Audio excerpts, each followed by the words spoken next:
IT job కోసం try చేస్తున్నారా? Coding ట్యూటర్‌లో ట్రైనింగ్‌తో పాటు stipend and 100% job guarantee. Work చేస్తున్నాం. ఒక సెక్షన్‌లో వర్క్ చేస్తున్నాం. అంతేగాని నేను ఆడదాన్నంటే ఆడదాన్నే గదా!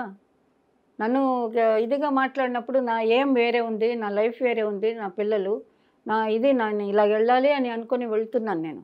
కష్ట సుఖాలు, సుఖం తక్కువ, కష్టాలే ఎక్కువ ఉన్నా గూడా నేను వెళ్తున్నాను. ఇప్పుడు గూడా ఈ క్షణం గూడా. అలాంటిది నేను అవమానం గాని, నన్ను ఇది చేసి మాట్లాడేది నేను ఎప్పుడు భరించలేదు. మాట్లాడారా అప్పుడు హీరోలు ఎవరన్నా? హీరోలు కాదులేండి. హీరోలు మాట్లాడరండి. అసలు మాట్లాడు హీరోలు. నేను ఎప్పుడు హీరోల గురించి చెప్పను. మెయిన్ పర్సన్ ఎవరు డైరెక్టర్స్ కానీ, ప్రొడ్యూసర్, డైరెక్టర్, బయ్యర్స్ కూడా ఉండేవాళ్ళు మాతో. బయ్యర్స్ అప్పుడు షూటింగ్ అంటే అందరూ వచ్చేవాళ్ళు కదా.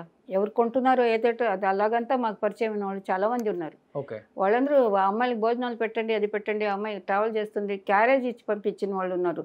మేము ట్రైన్లో వెళ్తుంటే ఒక్కొక్క స్టేషన్లో ఒక్కొక్క థియేటర్ వాళ్ళు, బయ్యర్స్, అలాగా నవయుగ వాళ్ళు వీళ్ళందరూ డాన్సర్స్ వెళ్తున్నారు, వాళ్ళకి భోజనాలు ఇచ్చి పంపించండి అని పంపించిన రోజులు ఉన్నాయి. అలాగంతా మమ్మల్ని వాళ్ళు ఆదుకొని ఉన్నారు అందరూను. ఇండస్ట్రీలో కొంతమందిని పని తెలియని వాడే ఇలాంటి పనులు చేస్తారు. వాళ్ళని అప్పుడు కట్ చేసి పడేస్తే అయిపోతుంది, లైఫ్లో మళ్ళా రాదు. ఎందుకంటే జెండర్ డిస్క్రిమినేషన్ ఇప్పుడే ఇలా ఉందంటే అప్పుడు ఎలా ఉందో ఒకసారి చాలా భయంకరంగా ఉండింది. ఇప్పుడు నన్ను ఇలా తలబిరుచు గర్వం అది ఇది అన్న వాళ్ళందరూ నుండి నా దగ్గర తప్పుగా మాట్లాడుంటేనే నేను అని ఉంటాను. అది మాత్రం ప్రమాణం. ఓకే, అంతే. ఎందుకంటే నాకు తలబిరుచు లేదు. నేను నా మామూలుగా బతకాలనుకునే ఒక ప్రజని. బట్ సాటిస్ఫాక్షన్ ఉండాలి కొంచెం లైఫ్లో, అండ్ కొంచెం కంఫర్ట్స్ ఉండాలి.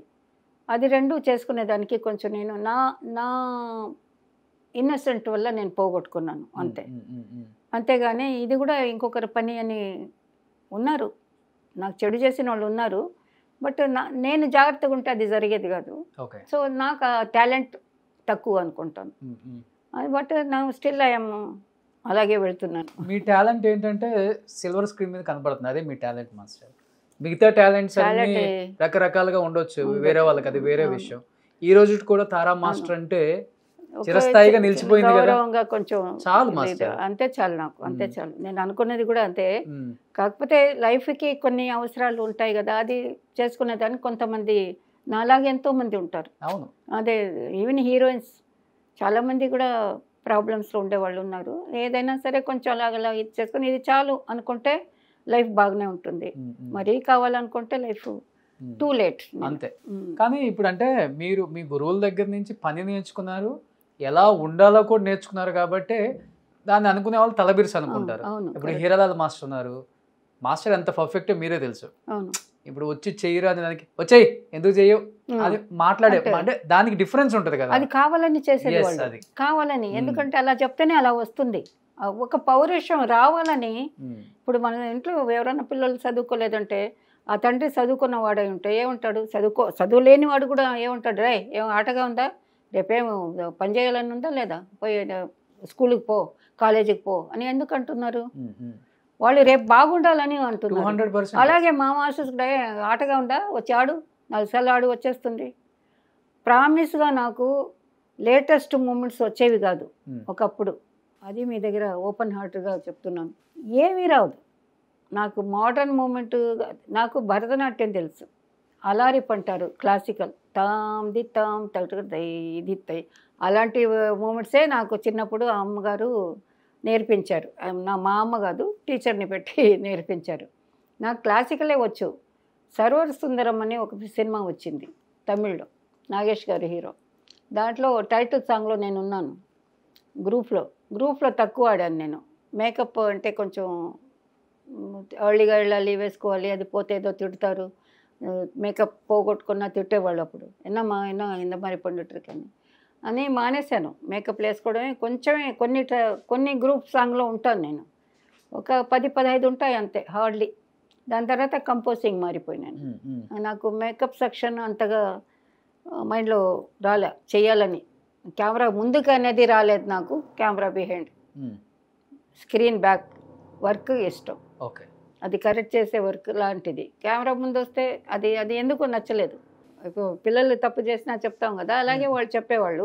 అది మేము ఒక గురువుగా, తండ్రిగా వాళ్ళు చెప్పేది తప్పుగా తీసుకోకుండా నెంబర్ ఆఫ్ టైమ్స్ ప్రాక్టీస్ చేస్తుండగా అన్ని కరెక్ట్గా అదే వచ్చాయి. కొంచెం దానికి కొంచెం కోపం ఎక్కువ. అక్కడ సరోవర సుందరంలో నాకు మూమెంట్లు రాలే.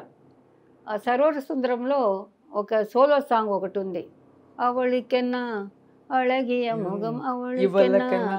అది ఆ అమ్మాయి శాంత ఆవిడ పేరు. ఆవిడ ఇన్స్పెక్టర్ శాంత అని పిలుస్తాం. ఆవిడ వాళ్ళ ఫాదర్ ఇన్స్పెక్టర్. షీజ్ మంచి చదువుకున్న అమ్మాయి. డ్యాన్స్లో వచ్చి తంగప్ప మాస్టర్ గారికి అసిస్టెంట్ ఆవిడ. నాకన్నా మునుపు ఆవిడ అసిస్టెంట్. ఆవిడకన్నా మునుపు ఇంకెవరో ఉన్నారు. నాకన్నా మునుపు శాంత గారు అసిస్టెంట్. ఆవిడకి నేనంటే ఇష్టం. నన్ను సెలక్షన్లో చాలామందిని సెలెక్ట్ చేశారు. మూమెంట్లు ఇచ్చి నన్ను కూడా ఏబిఎం వాళ్ళు సెలెక్ట్ చేశారు. ఈ అమ్మాయి చూసేదాన్ని బాగుంది, సన్నగా ఉంది, డ్రెస్సులు వేస్తే బాగుంటారు, ఈ అమ్మాయికి కూడా ప్రాక్టీస్ ఇవ్వండి. నేను 1 month ప్రాక్టీస్. ఆ సాంగు టైటిల్ సాంగు 1 month ప్రాక్టీస్లో నాకు ఏ మూమెంటు రాలే. அவளுக்கென்னா కాదు, అది சிலை எடுத்தான் ஒரு சின்ன பெண்ணுக்கு కలే కొడుతాన్ అవள் వన్న కన్నుకు అని ఒక సాంగ్ వస్తుంది. టైటిల్లో వస్తుంది. అది టైటిల్ జరుగుతుండగా ఆ సాంగ్లో నేను ఉన్నాను. అప్పుడు ఆ 1 month రిహర్సల్లో ఒక్క మూమెంట్ కూడా నాకు రాలేదండి. చెప్పండి. 1 month రిహర్సల్లో ఏమీ రాలేదు. అప్పుడు ఆ శాంత గారు డైలీ నా దగ్గర వచ్చి ట్రై చేయి, ఎందుకు ట్రై చేయను అంటున్నావు, ట్రై చేయి అక్క, నాకు రావడం లేదు అక్క, ఇలాగ వంకర అయిపోవడం, ఇలా బెండ్ అయిపోవడం, ఏమీ రావటం లేదు, స్టార్ట్ అవుతాను కానీ ఆగిపోతున్నాను. అందరు అమ్మాయిలు ఆడి ఓకే ఓకే అనిపించుకుంటున్నారు అంటుంటే, సరే లాస్ట్ డే రేపు ఈ అమ్మాయికి లాస్ట్ అందరూ ఎదుటే అసిస్టెంట్ డైరెక్టర్, మేనేజర్ అందరూ వచ్చి చూస్తూ ఉంటారు రిహర్సల్. వాళ్ళు చెప్పారు, రేపు ఒక్కరోజు రిహర్సల్ ఇవ్వండి ఈ అమ్మాయికి, రాలేదంటే ఇంకా మానేయండి, ఈ అమ్మాయిని తీసేయండి అన్నారు. ఆ తీసేయండి అన్న మాట నాకు చాలా ఏడుపు వచ్చేసింది. నన్ను తీసేస్తారా వీళ్ళు ఇక్కడి నుంచి, నేను లేనా ఇంట్లో గ్రూప్లో అనుకొని చాలా బాధపడ్డాను. అదొకటి ఏడుపు వచ్చేసింది. అటు తిరిగి ఏడ్చుకుంటూ ఉంటాను. 12-13 years ఉంటుంది అప్పుడంతే. ఏడ్చుకుంటుంటే ఈవిడ వచ్చారు శాంత గారి దగ్గరికి, నువ్వు ఇప్పుడు మ్యూజిక్ వేస్తాను నేను, నువ్వు నాతో ఆడు, నువ్వు ఆవిడకి నేను ఎలాగన్నా గ్రూప్లో పెట్టాలని ఉంది ఆవిడకి. షీఈ్ ఓన్లీ మెయిన్ మనిషి నాకు అక్కడ పుష్ చేసింది. దాంట్లో ఆ అమ్మాయికి ఏడుపు వచ్చేసింది. బాగున్నావు, అంతా ఉన్నావు, నువ్వంటే నాకు ఇష్టం, నువ్వు ఆడు, బాగా ఆడుతున్నావు అని చెప్పి ఓదార్చి వచ్చి మ్యూజిక్ వేసింది.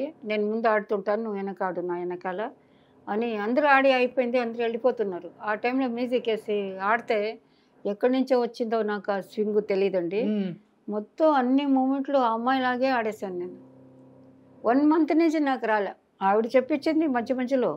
ఆ టైంలో, ఆ ఇన్సల్ట్ అయిన టైంలో నాకు ఈ అమ్మాయిని తీసేయండి, ఇక్కడ వద్దు, ఈ డ్యాన్స్లో వద్దు, తీసేయండి అన్నారు కదా, ఆ మాట బాగా నాకు ఇన్సల్ట్ అయిపోయింది. మైండ్లో, బాడీలో షివరింగ్ లాగా ఒక ఇది వచ్చేసింది.